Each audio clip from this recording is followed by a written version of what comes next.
I'm going to show you how to knit the herringbone stitch in a round today. The first thing I found out about the herringbone stitch when I first Googled it was that it's supposed to be a very difficult pattern to knit. I don't agree with that. I think it's pretty simple. I usually shy away from everything that is too difficult when it comes to knitting, as I'm really not that good of a knitter, but this pattern is really simple. So I have about 135 stitches cast on a circular needle with a European size 9 that translates to an American size 12. And let's jump right in. The first thing you want to do is you go in toward the back, you knit 2 stitches, and then you slip the first stitch off the needle. You keep the second one. So again, you go in toward the back, you knit 2 stitches, you slip the first one off.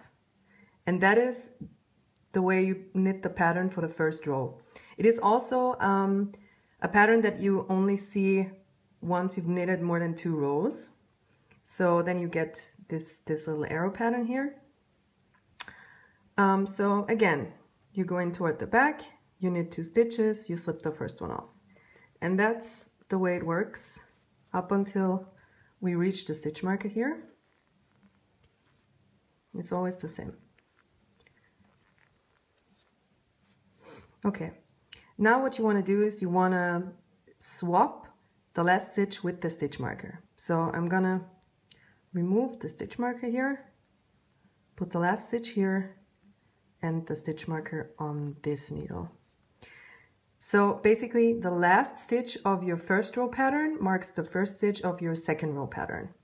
And the second row works that way, that you go in from the front this time. You knit 2 stitches. There's probably a nicer way to grab the yarn, but that's the way I do it. And then you slip the first stitch off the needle. So it's basically the same, only with the first row you go in toward the back, and with the second row you go in toward the front. Again, you go in toward the front, knit 2 stitches, slip the first one off the needle. And, oops, and once more. And that's all there is to it.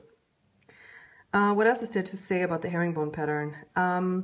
You'll end up with a very thick piece of fabric, so to say. Since you always knit 2 stitches, you need a lot of extra wool.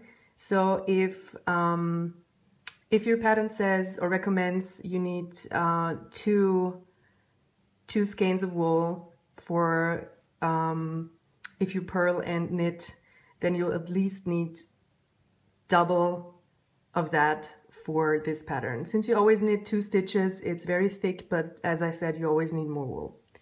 I just like the simplicity of it. I like the pattern a lot, and I also like that since it's so thick, it's really warm and cozy. All right, herringbone pattern in the round.